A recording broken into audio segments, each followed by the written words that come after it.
Hey, everybody, welcome to this installment of 10 Good Minutes.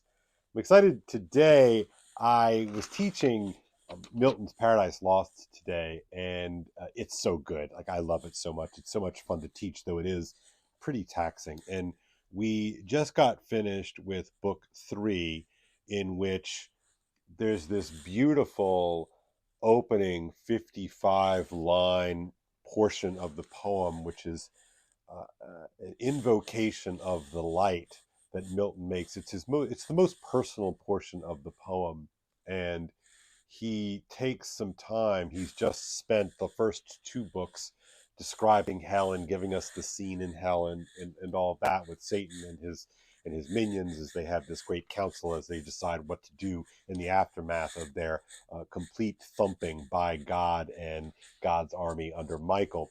And it's beautiful. It's amazing. But in book three, he has to tack then from hell, and he needs to go to heaven. And so he has this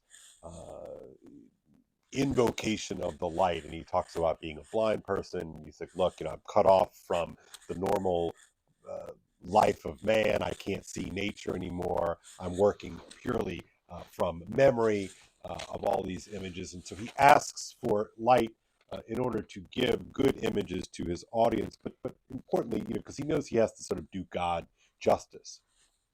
And as you know, you may know, many people say, "Well, Milton was actually on Satan's side," and I think that's not right. But anyway, I get why people say it because Satan is such a compelling figure. But anyway, I was thinking, why did he ask for special help in this? And I think it comes down to this. This is something I stumbled upon in class, and one of the fun things about teaching is that you stumble upon things, like things occur to you that you didn't know you knew or didn't know you thought, and then in the middle of class, boom, something happens. And so what I was talking about with the students today was this notion that a poet is crafting an experience very consciously, sort of putting something together in order to make you see something and to make you experience something ultimately.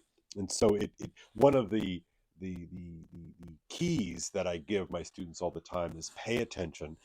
What do you see? What do you hear? That's always the question, because the poet understands his job is to craft an experience. And so Milton knows that he has to craft an experience for us so that we can see God and we can see the Father, we can see the Son, and we can see the heavenly hosts and all of that. And he knows that he has his job put up for him. And so we were just talking about this idea of a crafted experience.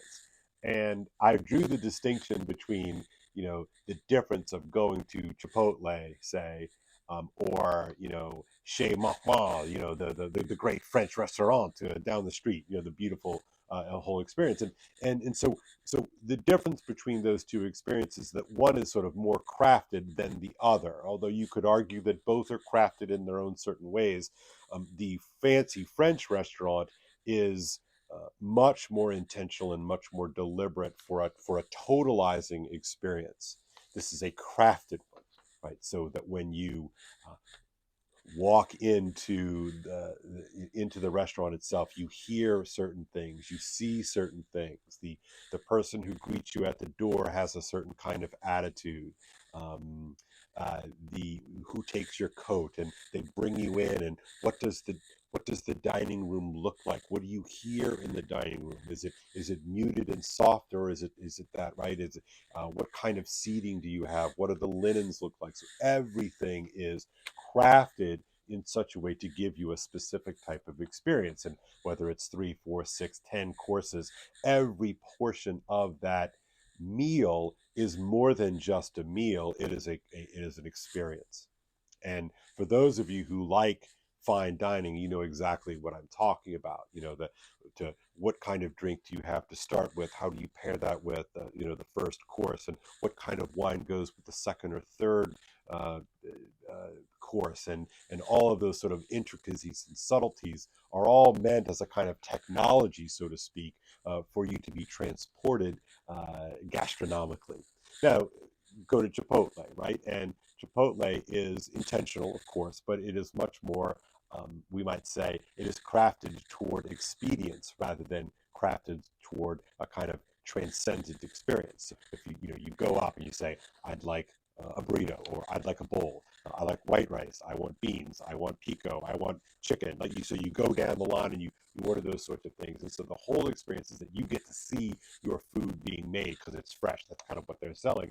Um, and it is not so much focused on the dining experience as such. And so you walk into the dining room, it's very bright, and sort of wood and steel chairs, and everything's kind of industrial. That's the whole vibe. And it really is ordered toward efficiency, freshness, and get out, get in and get out. So the experience that it is opening you up to is one of get it done. Now, remember, both the Chipotle and the French restaurant are um, on purpose, right?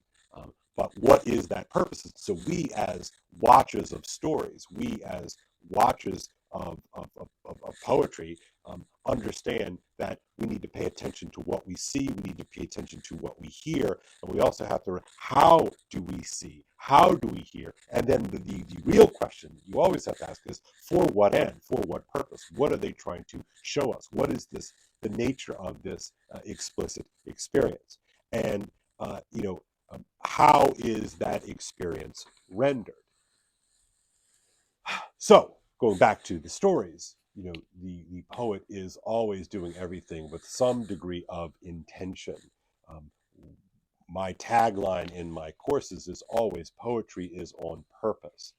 Even, and of course, we can talk about the complexities of that, but it is all ordered toward getting us to see and feel and think something that we didn't necessarily see or think or feel before.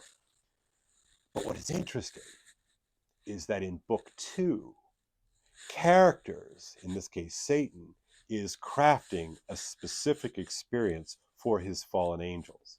So even within the story itself, you have characters who are playing the role as main character. Satan has main character energy, as they like, as my kids like to say. He is trying to get a certain thing out of his fallen angels. Remember, he has just lost bigly. He has had his butt kicked by God's army. He even says, like, who knew how strong God was? In fact, one of the reasons why we attacked God in the first place is because we didn't really know how powerful he really was. But, and so he's making all these justifications. But cool enough here is that he wants a certain thing. He can't lose his army. After he's just lost the battle, he needs to do everything in his power to make sure that his guys stay with him. So what does he do? He throws on this elaborate show. He crafts an experience of essentially a kind of a great deliberation, kind of like a session of parliament in which all the members of parliament can come in and kind of offer their 2 cents, and they can ultimately vote on something. And so Satan is going out of his way to kind of give the appearance of liberation, and give the experience of democratic deliberation, when all along we find out, of course, in the end, that Satan knows exactly what he wants from the get-go. He is orchestrating this from the very get-go, all the while playing the part of a kind of above it all, disinterested, I just love you and the guys kind of framework. And in so doing, he essentially tricks them into making him king and making him champion. So he has crafted his experience. So what does he have done all of this for? He has crafted that experience in such a way so that he can justify his own position, his own existence, his own, you might say, dark vocation. Now, Milton is also crafting an experience for us because, as he says in the beginning of book 1, I, of man's first disobedience, blah, blah, blah. And he says, I want to justify the ways of God to man. Right? And so Milton is also crafting an experience, and he calls his shot from the get-go. And so this notion that even within a story, this crafted experience, you can see instances of crafted experiences, and we're meant to sort of compare these two. And so we can then ask always, to what purpose is this experience crafted? So one of the kids brought up the idea today of a surprise birthday party, right? Well, what do you need to do in order to pull off the surprise? If the whole point is the surprise, which will honor the birthday boy or the birthday girl, Where are you going to have it? What is the theme? Who are you going to invite? How are you going to get all of them there beforehand? What is the ruse with which you're going to trick the surprisee to come wherever it is the party's going to go, right? So all of this sort of stuff is crafted in such a way so that when you open the door, everybody can rise up surprise, and you can kind of take the pictures, and you can surprise the honoree. And so that's a kind of crafted experience. And all of our rituals, all of our liturgies are crafted experiences so as to bring about some kind of experience, some kind of they want to bring us somewhere. They want to transport us somewhere. And so I think this dovetails nicely with my video I did the other day about liturgies, failed secular liturgies as crafted experiences, and the confounding role that social media plays, a disruptive role perhaps that social media can play in our existing liturgies. So something to think about. This has been great. Talk to you soon. Cheers. I'm out of here. Always, please like, subscribe, do all this sort of stuff, share it. I'd appreciate it. Take care and God bless. Bye-bye.